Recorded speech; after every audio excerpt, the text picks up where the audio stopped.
निखिल कुछ दिखाई दिया क्या? नहीं सर, अब तक तो नहीं दिखा, शायद आने वाला होगा। ठीक है निखिल। श्रेया तुम दोनों बिल्कुल अलर्ट रहना, कभी भी आ सकता है वो।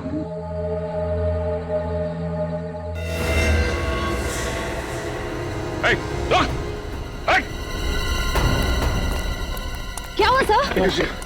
वो अभी यहाँ से भागा है। एक काम करो, तुम दोनों यहाँ से जाओ, मैं यहाँ से जाता हूँ। सर। Come on।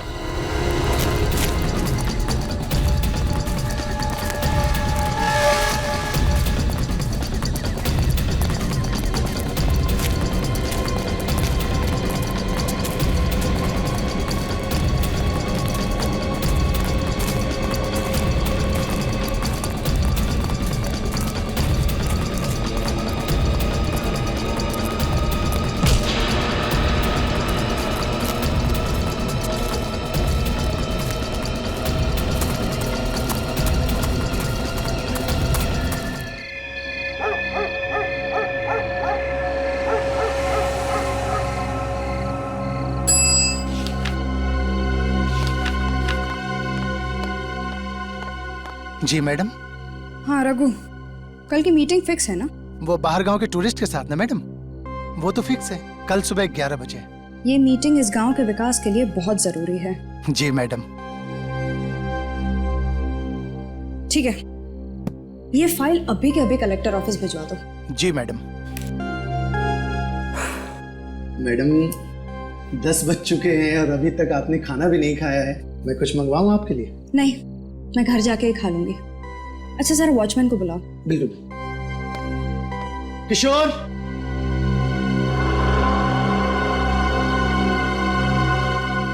किशोर, किशोर। लगता है सो गया फिर मैं उसे लेके आता हूँ।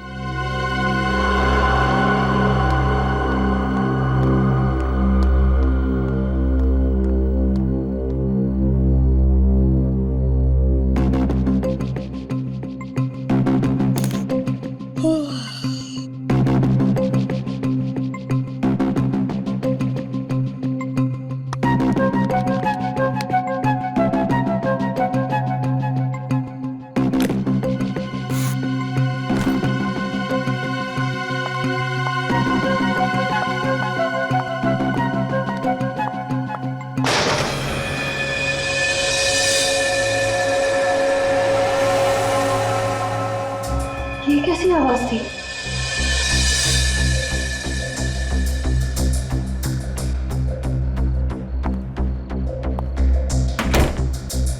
लगता है मेरे ही कान बज रहे हैं। ये लाइट कैसे चली गई? किशोर! रघु! किशोर! रघु! किशोर!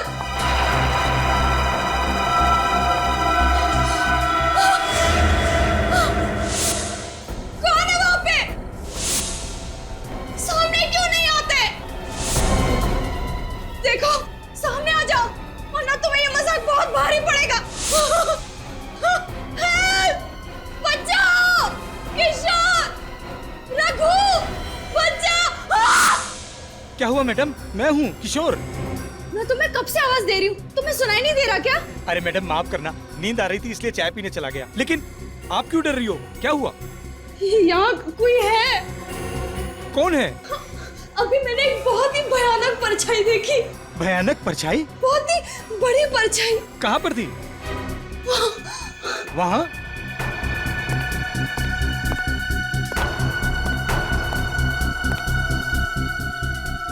यहाँ तो कोई भी परछाई नहीं है। लगता है आपको वहम हुआ है। मैं तुम्हारी बॉस हूँ, मुझे मत सिखाओ वहम क्या और सच क्या है। जाओ जाके ठीक से चेक करो। देखता हूँ।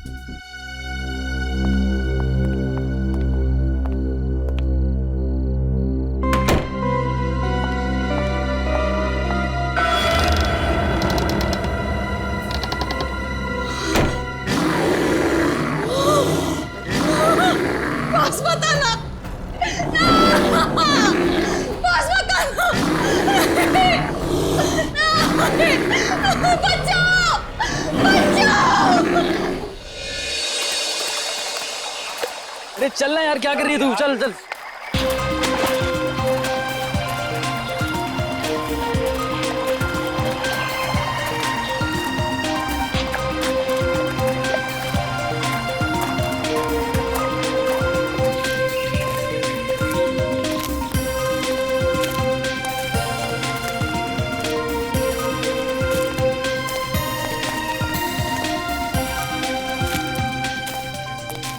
अरे यार, बचपन से मेरी इच्छा थी कि मैं ऐसी किसी जगह पे आके ट्रैकिंग करूं। आज जाके चांस मिला है कहीं। शुक्र मनाओ कि वक्त पे इच्छा पूरी हो गई तुम्हारी, नहीं तो अगर हड्डियां कमजोर हो जाती ना तो फिर पोतों पोतियों के साथ यहाँ आते और इच्छा इच्छा ही रह जाती तुम्हारी। अरे यार सही है। What a beautiful. ये धूप है, जल्दी आओ जल्दी आओ। ओह माय गॉड, अरे ये क्या है? लाश। लाश? क्या करें अब क्या करें? एक काम करते हैं, छोड़ो इसको, यहाँ से निकलते हैं जल्दी। हाँ निकलते हैं यहाँ से। नहीं ऐसे नहीं जा सकते, सीआईडी को फोन करना पड़ेगा।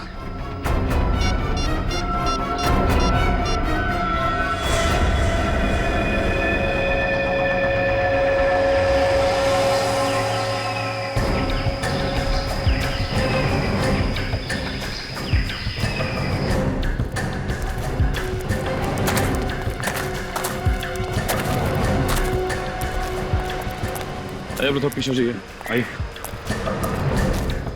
और थोड़ा पीछे जाइए।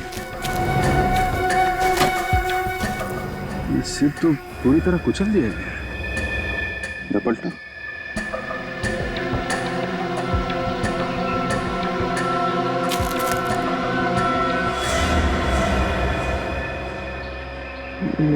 देखा, जगह जगह काटने के निशान है।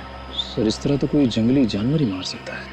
हाँ सर, इस निशान को देख के भी यही लगता है कि इसे किसी जानवर ने मारा है, इंसान ने नहीं। ये निशान काफी बड़ा और अजीब सा है, साइज में तो हाथी के पैरों से भी बड़ा है। हाँ सर, जिस तरह से इस आदमी का सर पिचका हुआ है, देखकर तो ऐसे ही लगता है कि उस जानवर के पैर के नीचे आ गया होगा। अब इसकी मौत पैर के नीचे आने से हुई है या किसी और वजह से, ये तो ये निशान बताएंगे। निकल सर। तो आप लोग यहाँ पे ट्रैकिंग करने आए थे? Yes sir.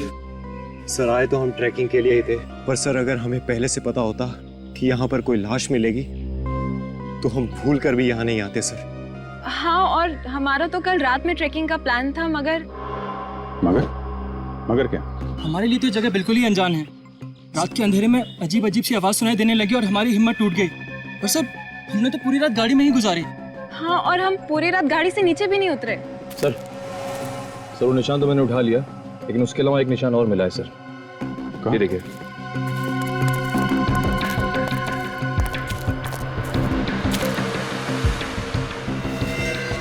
ये खूनी जानवर हमारे लिए रास्ता बनाता हुआ भी गया है। चलो देखते हैं। सर आपको क्या लगता है, ये निशान किसी जंगली जानवर के हो सकते हैं? अब जानवर है या जानवर की एक्टिंग करने वाला कोई इंसान, ये तो पता चल ही जाएगा। ये क्या?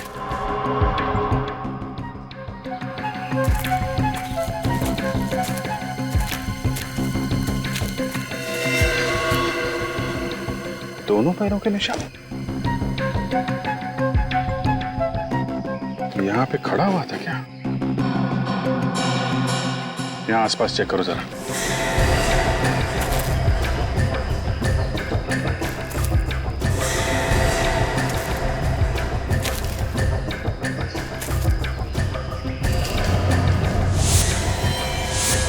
Oh my God!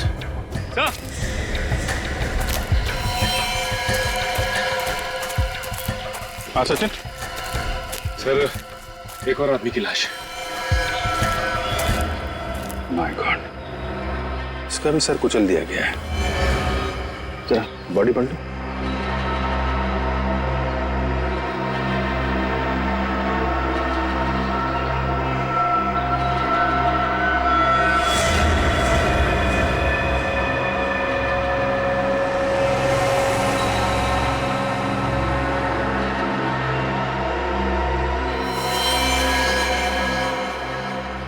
मारने का तरीका वही है, वही पिचका हुआ सर और वही काटने का निशान। पर सर इसकी जेब से भी कुछ नहीं मिला है। कहीं ये दोनों खून लूट के इरादे से तो नहीं किए गए? हो सकता है। खूनी तक पहुंचने के लिए इन लोगों की पहचान होनी बहुत जरूरी है। जरा मिसिंग पर्सन ब्यूरो से पता करो, किसी ने इनके गायब होने की रिपोर्ट लिखवाई है क्या?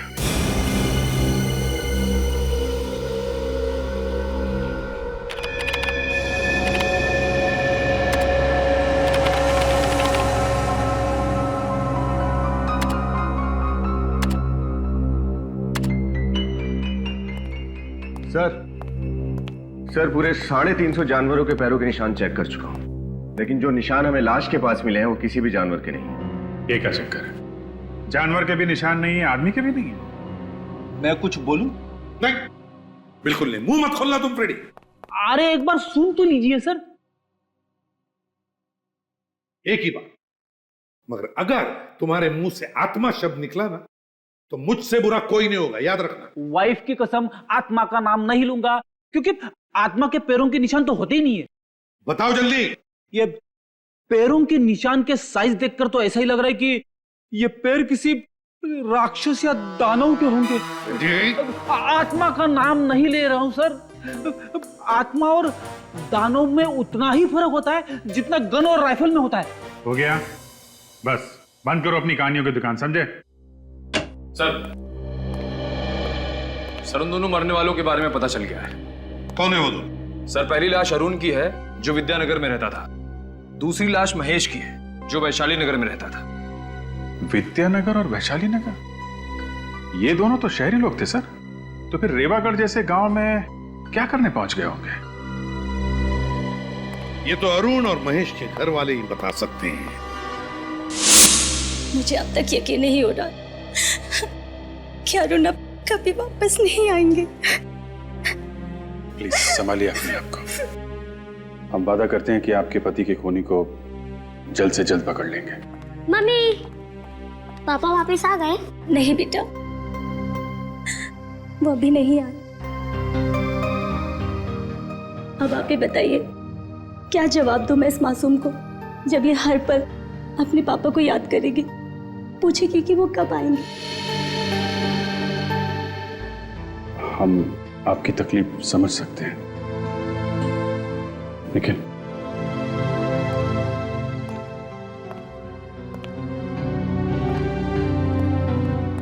आपको किसी पे शक है? कौन कर सकता है? अरुण का तो कोई दुश्मन भी नहीं था। अच्छा, आप ये बता सकती हैं कि अरुण रीवागढ़ किसी खास काम से गए थे क्या? जी, वो अक्सर वहां जाया करते थे, पर वहां जाने की वजह कभी नहीं बताई उन्होंने। अक्सर जाते थे? जी हाँ, महीने में एक चक्कर तो लग ही जाया करता था उनका। तो आपने कभी पूछा नहीं कि क्यों जा रहे हैं रेवागढ़ में? जी, पूछने की कोशिश की, पर जब भी पूछा तो उनके चेहरे पे एक परेशानी सी नजर आती थी। बोलते थे कि वक्त आने पे वो सब कुछ बता देंगे। आखिर ऐसी क्या बात हो सकती है जो अरुण आपसे ये सब छुपा रहे थे? पता नहीं सर, पर वो जब भी जाते थे तो अपनी कुछ जरूरी कागजात और फाइल्स वगैरह लेकर जाते थे। फाइल्स वगैरह लेके जाते थे? कुछ ऑफिस का काम था क्या रेवागढ़ में? नहीं सर, अरुण की तो कपड़ों की दुकान है। रेवागढ़ में उनका क्या काम? अच्छा, इस बार जब वो रेवागढ़ गए थे तो ये फाइल्स और कागज साथ में लेके गए? जी, जी हाँ। सर लेकिन अरुण की लाश के पास से तो हमें ना ही कोई फाइल्स मिली, ना ही कोई कागजात। कहीं वो खूनी ही तो नहीं ले गया वो सारी फाइल्स और कागज?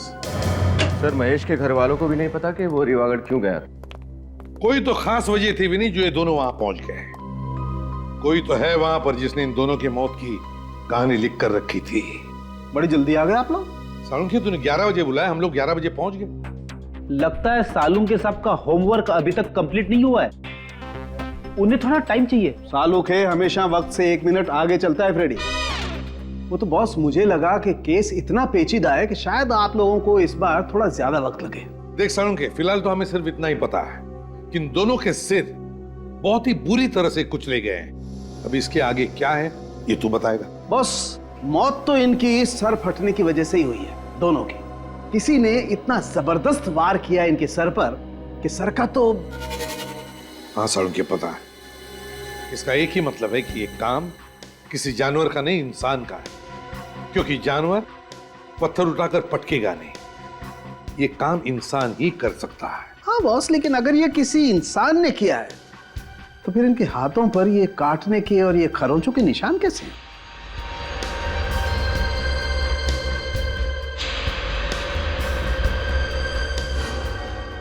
सर ये काटने के निशान इंसान के दांतों के? नहीं भी नहीं, आदमी के दांतों के निशान इतने बड़े नहीं होते। साड़ू के जख्मों के अंदर देखता, शायद थूक के ट्रेसेस मिलते, पता चल जाता कि ये काम किसने किया है, इंसान ने या जानवर ने। वो सब कुछ हम कर चुके हैं बॉस। तो फिर क्या पता चला? उससे जो पता चला है उससे तो लगता है कि ये काम ना तो किसी आदमी का है ना किसी जानवर का है।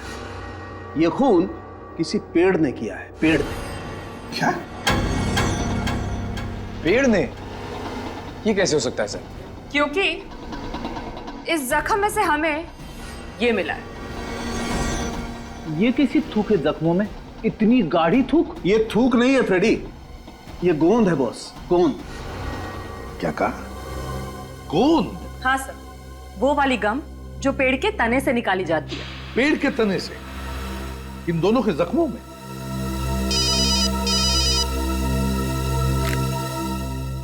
एसीपी प्रद्युमन, क्या कहा? ठीक है, एक और लाश रीवागढ़ में। आखिर ये खूनी है कौन, जो इंसान भी है, जानवर भी है और पेड़ भी?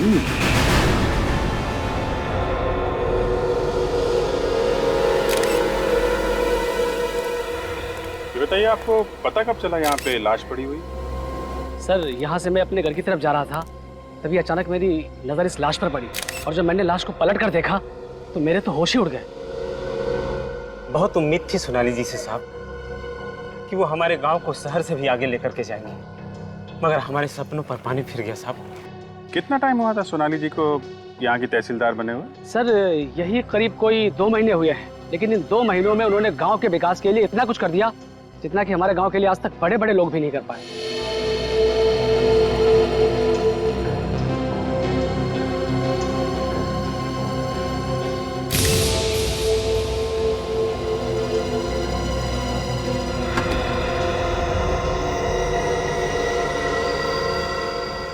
जब आप लोगों ने इस लाश को देखा तो आसपास कोई और भी था क्या? नहीं। सोच के बताओ, किसी को दूर देखा हो भागते हुए? नहीं सर, सच कह रहा हूँ, किसी को नहीं देखा सर। ठीक है, खून करने का तरीका तो बिल्कुल वही है जैसे अरुण को मारा था और महेश को मारा था। मगर एक बात समझ में नहीं आ रही कि 3 अलग अलग लोग एक दूसरे को जानते भी नहीं थे। एक कपड़ों का व्यापारी, दूसरा चार्टर्ड अकाउंटेंट और ये गांव की तहसीलदार। हाँ सर, ये बात तो है। अगर ये खूनी कोई सीरियल किलर होता तो मरने वालों में कोई ना कोई समानता, कोई ना कोई कनेक्शन जरूर होता। कनेक्शन तो बस एक ही नजर आ रहा है, तीनों की मौत यहीं इस गांव में हुई है, रेवागढ़ गांव में। मेरी बच्ची सोनाली, क्या हुआ मेरी बच्ची को? क्या हुआ मेरी फूल सी बच्ची को? अपने आप को संभालिए। सोनाली देख बेटी, तेरी माँ आई है। देखिए आप उन्हें हाथ नहीं लगा सकते। कैसे कह रही हो? मेरी बच्ची है, तुम कह रही हो मैं उसे हाथ नहीं लगा सकती? छोटी सी। आंटी जी, आंटी जी। अरे अर्चना बहन, आंखें खोलो, क्या हुआ आपको? अर्चना बहन, अर्चना बहन। लगता है सदमे की वजह से बेहोश हो गई। पूर्वी, इनको हॉस्पिटल लेके जाओ जल्दी।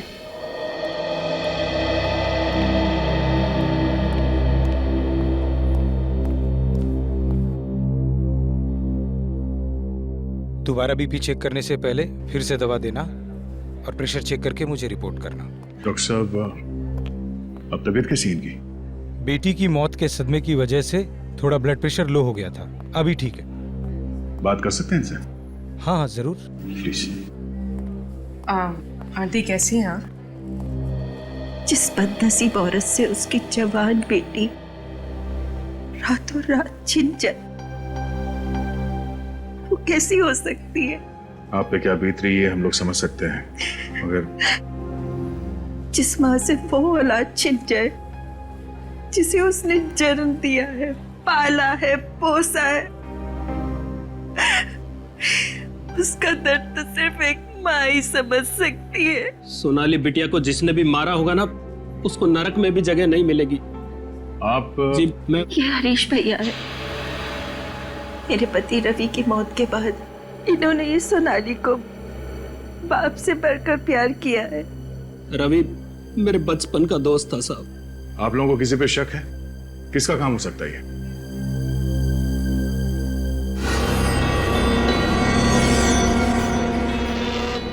घबराओ मत बहन, खुल के बोलो।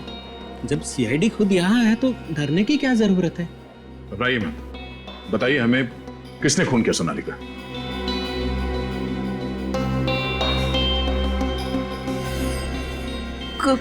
गौरव। गौरव? गौरव कौन है?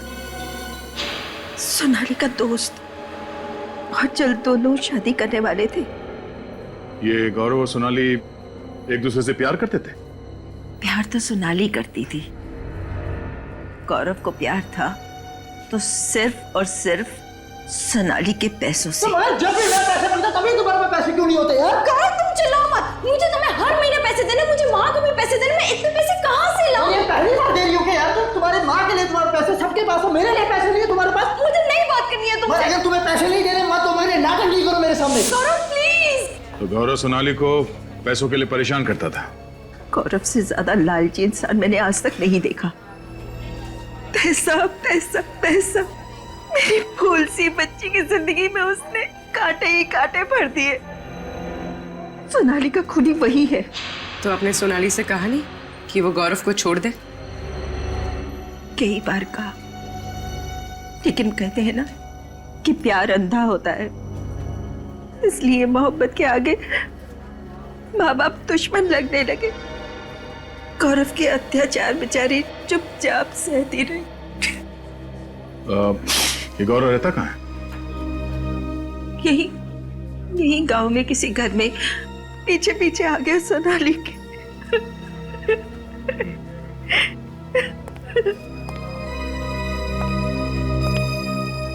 इस गौरव को ढूंढना पड़ेगा। चलो।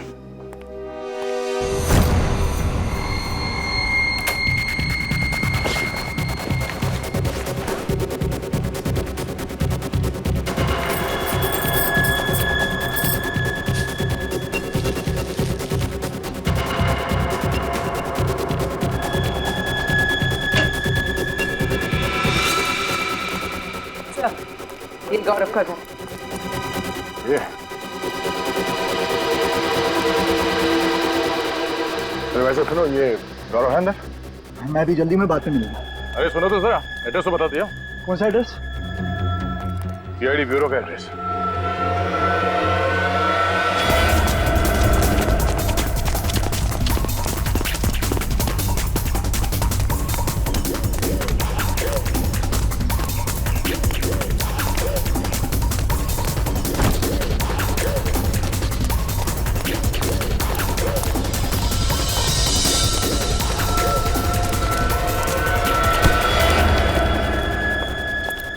क्यों मारा सोनाली को? देखिए सर, मैंने किसी को नहीं मारा। तुम मुझसे पैसों के लिए परेशान नहीं करते थे? हाँ, पैसे मांगता था, मगर उसके मरने से सबसे बड़ा नुकसान तो मुझे ही हुआ ना। पैसे मिलना बंद हो गए तो फिर मैं क्यों मारूंगा उसको सर? तूने नहीं मारा तो फिर किसने मारा? मुझे नहीं मालूम सर किसने मारा, लेकिन हाँ, वो किसी केस को लेके परेशान रहती थी। कैसा केस? कौन सा केस? शायद कोई जमीन का था। इसके आगे मुझे कुछ नहीं मालूम सर। ठीक है, जब तक इस केस की तहकीकात पूरी नहीं हो जाती, गांव छोड़कर तुम कहीं नहीं जाओगे। विनीत, चल चल। लगता है ये जमीन का केस ही सोनाली की जान का दुश्मन बन गया था। हमें अच्छी तरीके से पता है आप लोग कुछ ना कुछ तो छुपा रहे हैं। सबकी भलाई इसी में है कि चुपचाप सच सच बता दो, वरना उसका चौथा शिकार आप में से भी कोई हो सकता है। सच बताने में तकलीफ नहीं सर, बात सिर्फ इतनी है कि आपको मेरी बातों पर यकीन नहीं होगा सर। क्यों नहीं होगा? हैं? क्यों नहीं होगा? बताओ बात क्या है? सर, ये खून इंसान ने नहीं किया है, दानव ने किया है, दानव ने। क्या? दानव? ये कैसी बात कर रहे हैं आप?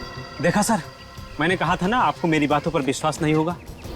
जैसा मानव होता है वैसा ही दानव होता है, और सच तो ये है कि वही दानव एक एक करके अपनी खून की प्यास बुझा रहा है सर। तुम लोगों ने देखा है उसे? हाँ साहब, देखा है। बहुत ही विशाल है वो। उसका रंग अमावस की रात की तरह एकदम काला है। हाथी जैसे बड़े बड़े पैर हैं उसके, और जब वो चलता है लगता है जैसे धरती पर भूकंप आ जाएगा। कब देखा है? वो सिर्फ रातों में ही नजर आता है। अच्छा, मतलब रेवागढ़ में एक रात गुजारनी पड़ेगी। सोनाली मैम बहुत ही अच्छे स्वभाव की महिला थी। वो हमेशा ईमानदारी और मेहनत की सीख दिया करती थी। आप उनके सेक्रेटरी थे, तो फिर तो आपसे काफी कुछ बातें शेयर करती होंगी वो। नहीं सर, उनका अभी कुछ ही दिन पहले यहाँ तबादला हुआ था, तो हमेशा काम की ही बातें होती थी। अच्छा, पिछले कुछ दिनों में उनका बर्ताव कैसा था? किसी बात को लेकर परेशान थी? हाँ सर, किसी बात को लेकर चिंतित तो थी मैडम। खाना वगैरह भी टाइम पे नहीं खाती थी। क्या परेशानी थी, कुछ पता है? शायद वो किसी केस को लेकर के मैडम। केस की वजह से? क्या ये केस किसी जमीन से संबंधित थे? सर मुझे ये बात तो ठीक से पता नहीं, लेकिन हमेशा मैंने उनके मुंह से केस सुना है, और वो खुद से ही बातें करती थी। खुद से बातें करती थी? क्या बोलती थी वो? वो बोलती थी सर कि किसी भी हालत में ये केस जितना जल्दी हो सके निपटाना बहुत जरूरी है। सोनाली का कैबिन कहाँ है? इधर है सर, लेकिन आप इधर से है सर।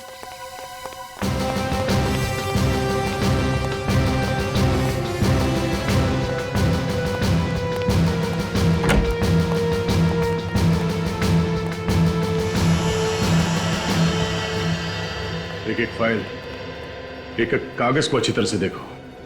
वो कौन सा केस है जो सोनाली को परेशान कर रहा था, उसका जवाब इस ऑफिस में कहीं दबा हुआ है। देखो।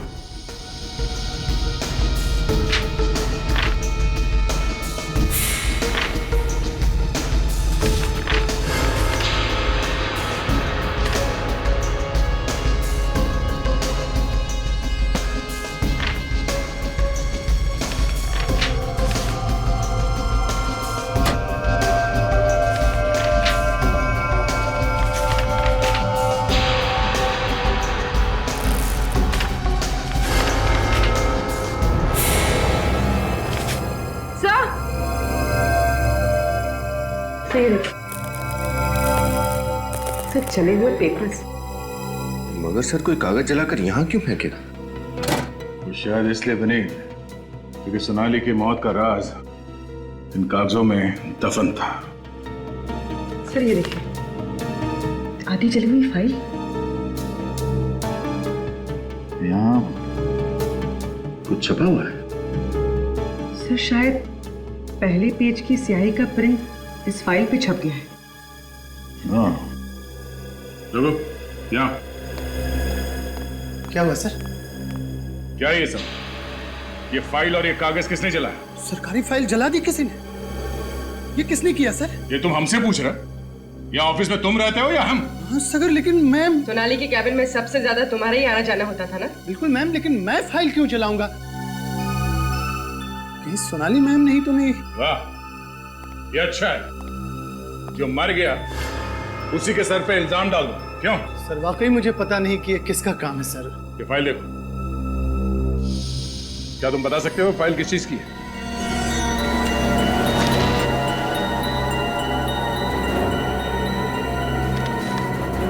नहीं सर, इस फाइल की तो धज्जियां उड़ चुकी है, कुछ भी बता पाना मुश्किल है सर। अच्छा, सोनाली के अलावा इस ऑफिस में कोई और भी आता जाता था? नहीं सर, कोई और तो आता नहीं था सर यहाँ।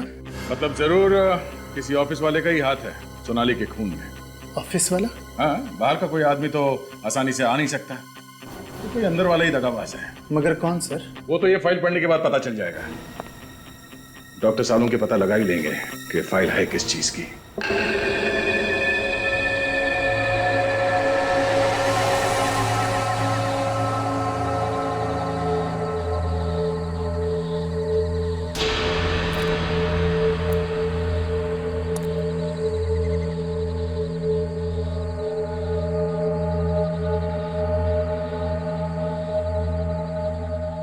निखिल कुछ दिखाई दिया क्या? नहीं सर, अब तक तो नहीं दिखा, शायद आने वाला होगा। ठीक है निखिल। श्रेया, तुम दोनों बिल्कुल अलर्ट रहना, कभी भी आ सकता है वो।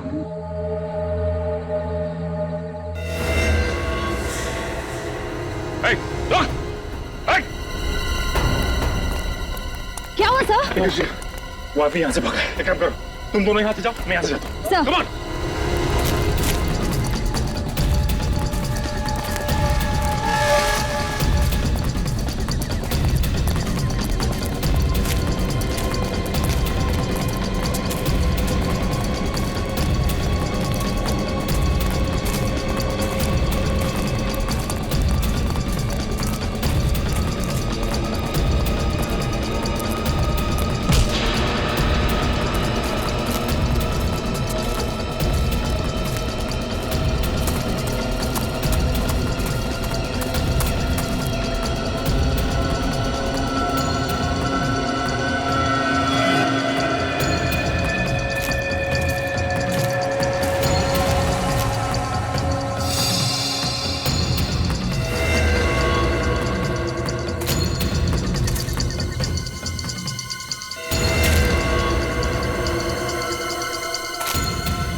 अच्छा सर,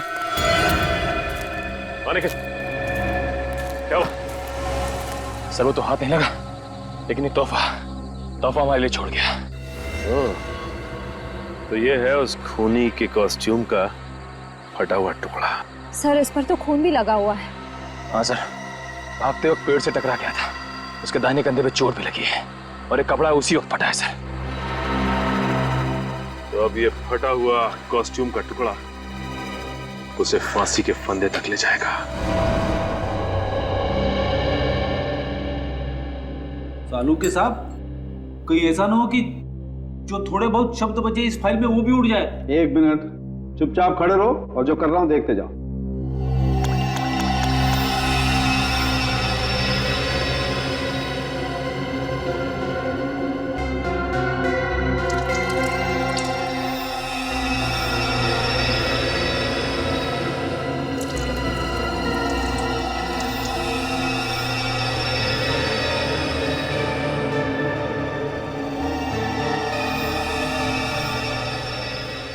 वाह भाई, देखा फ्रेडी, इसे कहते हैं रेत में से सुई ढूंढना। वाह भाई वाह। अभिजीत, इस पर ये जो भी छपा है उल्टा छपा है, देखो। वो शायद इसलिए हुआ होगा कि इस फाइल में जितने भी पेपर्स होंगे उसमें जो सबसे ऊपर पेपर था उसकी स्याही गीली होगी और ये फाइल बंद कर दी गई, तो फाइल के कवर पर उस पेपर का प्रिंट आ गया। किसी चीज की लिस्ट है सर।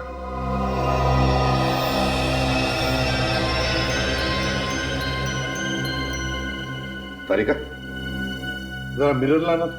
सर।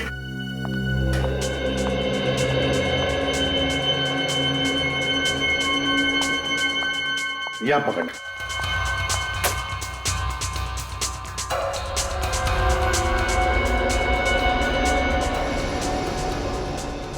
अभिजीत, ये तो लोगों के नाम की लिस्ट है। हाँ सर, अरुण, महेश, जगदीश, बाबू, सतीश, रवि, सर और भी नाम है लेकिन वो समझ में नहीं आ रहे। अरुण महेश, अभिजीत, ये अरुण महेश तो वही है ना जिनका बहुत ही बुरी तरह से सिर कुचलकर मारा है कोनी ने। सोनाली जिस केस से परेशान थी, लगता है ये दोनों का संबंध उस केस से है। तो हो सकता है सर बाकी लोगों के नाम जो लिस्ट में हैं उनकी जान को भी खतरा। हाँ, उनके सेल फोन नंबर है ना हमारे पास, बुला लो इन सब। Yes sir. सर खूनी हमारे हाथ में आते रह गया सर। कोई बात नहीं, बहुत जल्दी वो हमारे मुट्ठी में होगा। सर फिलहाल उसके कॉस्ट्यूम का टुकड़ा मिला है सर, जो भागते वक्त झाड़ी में फंस गया था सर। इस पे खून भी लगा हुआ है। तो ये पहनकर डरा रहा था वो लोगों को, लेकिन हमें नहीं डरा पाएगा वो। भाग कर जाएगा कहां? सर हम जानते हैं ये खून कौन कर रहा है। आप जानते हैं? कौन है वो? राजेश। राजेश है कौन ये राजेश? एक नंबर का फ्रॉड ये है सर। सर गांव की एक जमीन है जो कि सरकारी प्लॉट है, उसने ये जमीन धोखे से पूरे 9 लोगों को बेच दी है। क्या एक सरकारी जमीन को 9 अलग अलग लोगों को बेच दिया? हाँ सर, और उनमें से हम 4 लोग आपके सामने खड़े हैं। तो क्या ये महेश और अरुण भी? वो भी बेचारे उस 420 के चक्कर में फंस गए। आधी कीमत पे जमीन बेची उसने और शर्त ये रखी किसी को भी भनक नहीं लगनी चाहिए। लेकिन आप लोग एक दूसरे से कभी ना कभी तो मिले होंगे ना? वही तो उसका खेल था सर। उसने कहा था जमीन का पोजीशन 2 साल बाद मिलेगा, और इन 2 सालों में उसने 9 पार्टियों को जमीन बेच दी, और इस बात को हमें खबर तक नहीं लगी कि हमारे साथ कितना बड़ा धोखा हो रहा है। तो इस बात की खबर आपको लगी कब? यही कोई 1.5 महीने पहले सर। ये केस हम लोग लेकर सोनाली जी के पास गए थे, जो कि तहसीलदार हैं, ताकि हमारे पूरे पैसे वापस मिल जाए। सोनाली जी का तो खून हो गया सर। इस सब के पीछे वही राजेश ही है, उसको मत छोड़ना सर। ये राजेश रहता कहाँ है, आप लोगों को मालूम है? सर उसका एड्रेस वगैरह सब नकली था, मुझे लगता है उसका नाम भी नकली है। ठीक है, तुम लोग जा सकते हो। जी सर, आपने इनको जाने दिया sir? 1 minute Freddie, 1 minute. Nikhil sir, तुमने बताया था ना कि दानव के दाएं हाथ पर चोट लगी है पेड़ को टकराने से जब वो भाग रहा था। हाँ सर। अभिजीत, इस राजेश की असलियत का पता चल गया है। समझ लो राजेश मिल ही गया। चलिए सब लोग यहाँ लाइन लगा के खड़े हो जाइए। चलिए जल्दी आइए, जल्दी आइए। सर सब लोग आगे भी नहीं? किसी भी घर का कोई पीछे नहीं रहा ना? नहीं सर, एक एक घर अच्छी तरह से चेक किया है। 30 से 40 साल के सारे लोग यहाँ हैं। पर बात क्या है एसीपी साहब, ये मेला क्यों लगा रहे हैं आप लोग यहाँ? वो इसलिए जमींदार साहब, क्योंकि वो खूनी इसी मेले के भीड़ में हमें मिलेगा। खूनी गांव में से ही कोई है? हाँ जमींदार साहब, ये खूनी इसी आप ही के गांव का कोई है, समझे? आप ही के गांव का। लेकिन वो कौन है इस बात का कैसे पता लगेगा आप लोगों को? खूनी कौन है इस बात का पता लगाने का इलाज भी हमारे पास है। दया बोलो।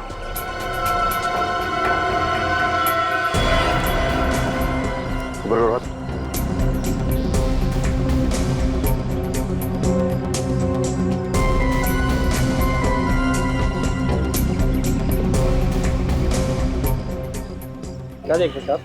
कुछ नहीं। मैं नहीं दिखाऊंगा सर। क्यों? हाथ के स्लीव्स ऊपर करो।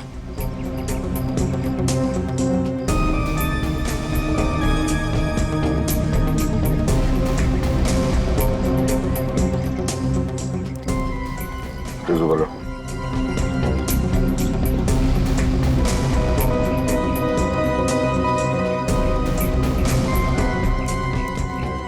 सर इनमें से तो कोई भी नहीं है।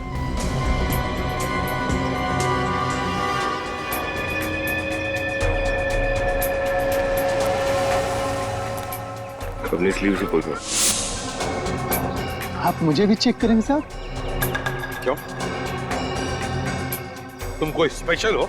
नहीं, मैं तो सोनाली जी का सेक्रेटरी हूँ, तो मेरे हाथ देखने की क्या जरूरत है? तुम्हारा हाथ तो पहले ही चेक करना चाहिए था।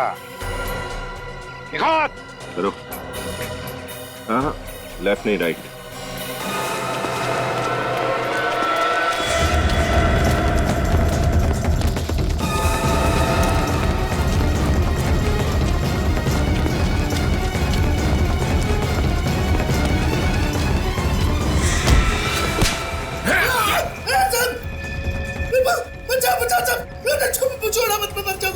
बुरे काम का बुरा नतीजा। हाँ? मुझे मौत से डर लगती है साहब। अच्छा, अब पता चला जब इंसान से मौत सिर्फ 10 सेकंड दूर होती है तो कितना डर लगता है। हाँ? मैंने कुछ खून नहीं किया साहब। मैं उस खूनी का नाम बता दो साहब। खून तूने नहीं किया? नहीं साहब, मैंने खून नहीं किया साहब। असली नचाने वाला तो कोई और था साहब। जो सर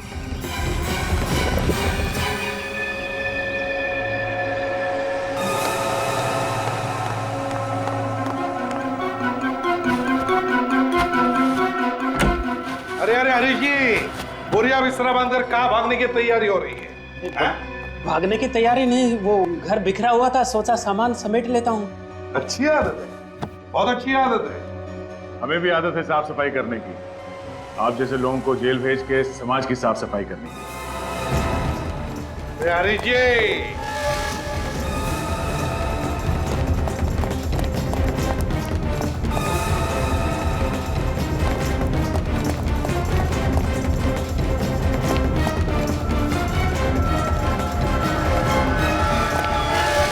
इतनी तेज भागेगा तो अस्पताल जाएगा। देखो मुझे जाने तो मैं गांव की आधी जमीन तुम्हारे नाम कर दूंगा, एक बार जाने तो मुझे बस। जमीन का लालच देता तुमने? शर्म नहीं आई तुझे? अगर तू खुद पकड़ा गया था तो मेरा नाम लेने की क्या जरूरत थी? मुझे डुबा के क्या खुद बच गया तू? तेरी वजह से मैं यहाँ पे खड़ा हूँ। न तू मुझे पैसों का लालच दिखाता और न मैं नकली दानव बनता और न मैं वो सारे खून करता। अच्छा, तुम हो वो दानव जो लोगों के दिल में डर पैदा कर रहे थे? हाँ साहब, पहले मैं उनके सर पर पत्थर मारकर उनकी जान ले लेता था, फिर मैं उसका सर जमीन में गाड़ कर उसके ऊपर दानव के पांव का निशान बनाता था।